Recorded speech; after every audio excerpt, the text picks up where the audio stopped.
La vérité tue le mensonge. Et ici, elle tire à balles réelles. Bang! Mesdames et messieurs, bienvenue sur La Voix du Continent, la voix d'une Afrique libre et consciente. Aujourd'hui, sur Afromédia, la chaîne panafricaine du célèbre journaliste Alain Foka, une dame a retenu notre attention. Madame Marie-Roger Biloa, réalisatrice du documentaire Où va le Cameroun? Sans filtre, elle nous livre ses vérités à propos des élections présidentielles qui ont eu lieu au Cameroun le 12 octobre 2025. Selon elle, le peuple a pris le pouvoir. Suivez-la attentivement et on se retrouve juste après.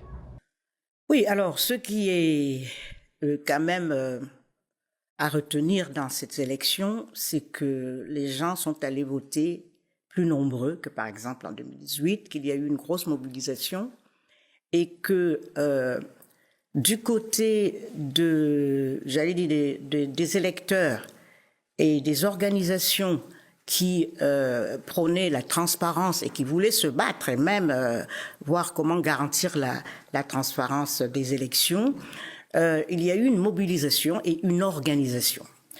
C'est-à-dire que ils ont appris des erreurs du passé, où on a vu, par exemple, un candidat en 2018 qui a saisi le Conseil constitutionnel et qui pouvait seulement montrer des preuves de fraude, effectivement, mais il n'avait pas une image globale. Et c'était difficile de prouver une victoire. On pouvait dire, compte là, tenu cet du nombre endroit, de bureaux de vote, voilà, et il pouvait pas, c'était difficile. Voilà.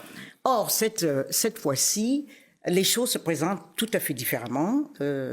On a vu, ils ont appris, et on a vu une organisation beaucoup plus convaincante et plus implacable que la dernière fois. Et donc, au moment où nous parlons, on dit autoproclamé si on veut, mais il y a des plateformes diverses et variées, dont celle des bâtisseurs de la nation de Maître Ndoki, qui travaille déjà depuis plusieurs années, 2-3 ans en tout cas, pour assurer que le vote des Camerounais reflète un peu leur volonté.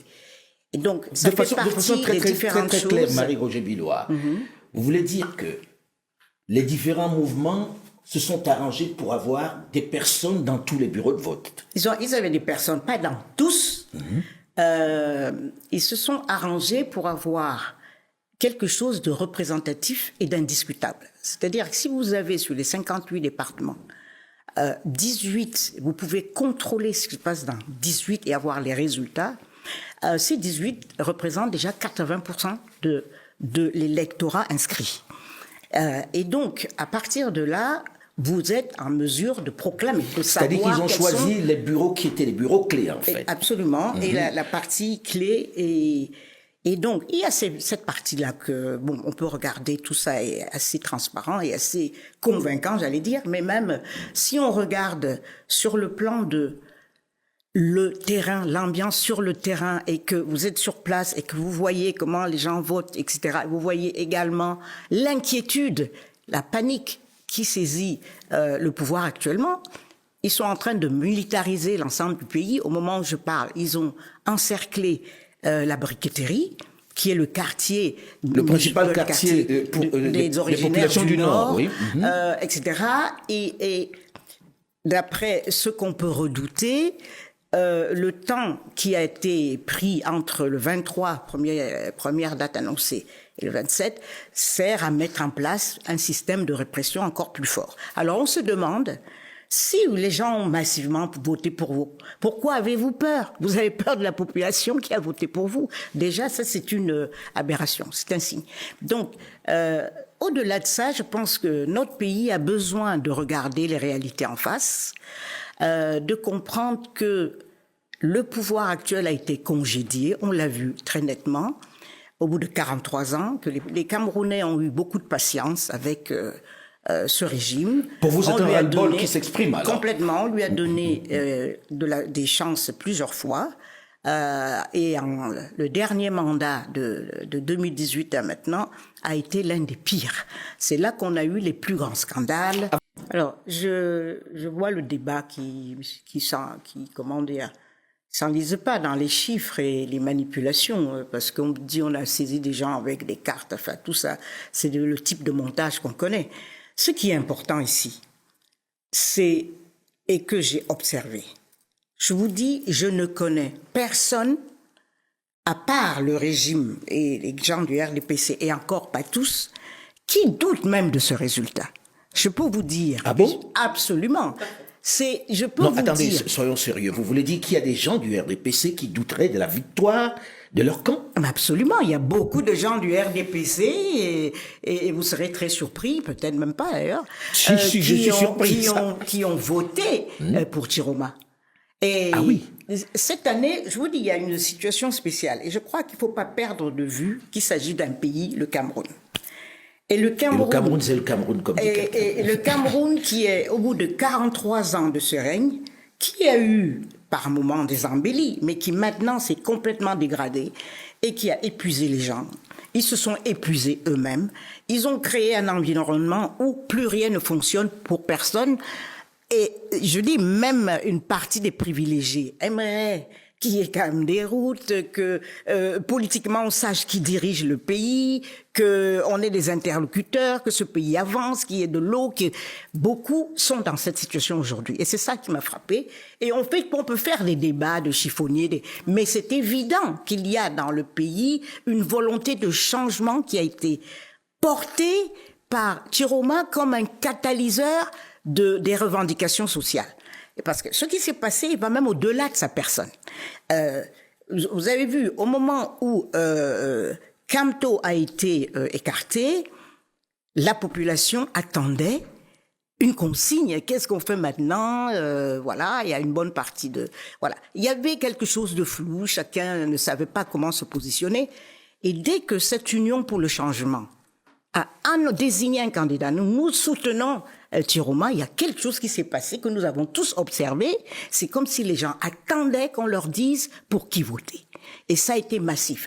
Et même on n'a même pas eu besoin des consignes des partis. Le MRC a dit je ne donne pas de consignes, débrouillez-vous. Mais les gens n'ont pas attendu après ça. Et on voit même différents Finalement, partis. ils ont donné une consigne, non? À la fin, oui. Mais même au-delà de ça, les autres partis, personne ne les écoutait plus. Ils se sont dit qui est en meilleure position pour remporter cette élection qui n'est qu'à un tour. Au Chiroma, il y avait d'autres candidats. Ben voilà, il y a des raisons objectives, peut-être parce que c'est un ancien membre du gouvernement qui sort de là, qu'il a de l'expérience, qu'il a un certain âge, et que surtout, il était appuyé par une plateforme où il y avait un programme de transition. On a dit, il n'est pas là pour toujours, il est là pour 3 ou 5 ans, je crois que maintenant 5 ans, et que son rôle consistera à remettre le pays un peu en état de marche, revoir les institutions, etc. Et donc, ça, c'est quelque chose qui parle aux gens. Et je crois aussi que, même au sein du RDPC, les gens se sont dit, ça va nous permettre de nous régénérer. Un parti, au bout de 43 ans, il est usé. On l'a vu. Et je parle de gens avec qui j'ai parlé. Je peux vous dire que...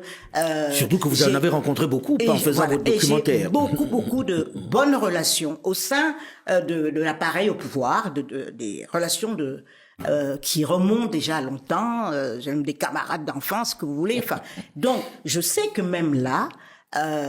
il y a une espèce de saturation, d'épuisement d'un système et que on peut. Mais il y a une curiosité, Mais les Marie-Roger. gens, à part ceux qui se cramponnent vraiment de manière à courte vue à des avantages, ceux qui veulent redonner un élan au Cameroun et qui se disent que un nouvel élan est bon pour tout le monde et pas seulement pour l'opposition ou que sais-je, c'est bon pour toute la nation. Eh ben, tous ceux-là sont très lucides. Et Marie-Roger, j'ai envie de comprendre. C'est peut-être ça c'est la voie qu'il faut suivre. Vous dites, on a à la tête de l'État quelqu'un qui a 93 ans aujourd'hui. 92, 93, on ne sait pas trop, mais ça n'a pas tellement d'importance. L'année, 93 ans, qui tient la machine.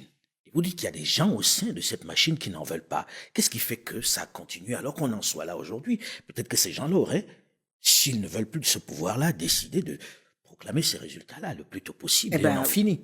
Je dirais que beaucoup sont effrayés. Il y a des gens qui ne sont pas très courageux non plus. Ils vous parlent, mais ils n'osent pas prendre des décisions. Et c'est ça aussi qu'il faut saluer chez Chiroma. Chiroma a été, comme on sait, un membre du gouvernement pendant très longtemps. Et lorsqu'il a quitté le gouvernement, il n'a pas renié ses compagnons. C'était pas un reniement. Il a juste dit, on a un président absent, on ne peut plus, on n'a pas d'interlocuteur, on ne sait pas quoi faire, il ne tient plus de conseil de ministre depuis 14 ans. au moins, et avant c'était pas non plus très régulier, et que là ça s'est aggravé, il y a des clans qui se battent. Donc c'est plutôt ça, c'est-à-dire ce vide à la tête de l'État qui fait que un pays à la dérive et qu'on ne sait même plus. Il y a des mafias qui se sont mises en place, qui ont assassiné sauvagement Martinez Zogo et qui pensent et qui font notre confrère Martinez Zogo et qui pensent que ils peuvent agir en toute impunité. Donc, et je veux dire, on est fatigué de parler des scandales au Cameroun. Et je peux vous dire, et vous parlez carrément de mafia. Ah non, mais je veux dire, pendant longtemps. Quand je me baladais, je me présentais comme Camerounaise, on me dit, ah, le pays de Samuel Eto'o, d'abord Roger Mila. De Roger Mila. Roger Mila. On me disait aussi Samuel Eto'o ou Manu Dibango, on le citait beaucoup. Maintenant que tu dis Cameroun, on dit deux choses. C'est pas le pays le plus corrompu au monde. J'ai beau dire non, et c'était avant, maintenant, enfin, tu sais pas comment répondre. La deuxième chose qu'on te dit, mais vous avez le président le plus âgé, là, qui veut plus partir, ça fait 50 ans, évidemment, avec des caricatures, des trucs. Donc, je vous dis, c'est un pays c'est pas seulement en perte de vitesse, mais qui s'est effondré. La Côte d'Ivoire et le Cameroun, il y a 20 ans, il y a 30 ans, ils étaient à peu près au même niveau. Et même le Cameroun, j'ai fait mes études là-bas, le Cameroun était un pays économiquement plus développé. Et c'était les deux jumeaux. Le Cameroun et la Côte d'Ivoire ont à peu près une taille géographique, enfin une superficie similaire. La démographie, 30 millions.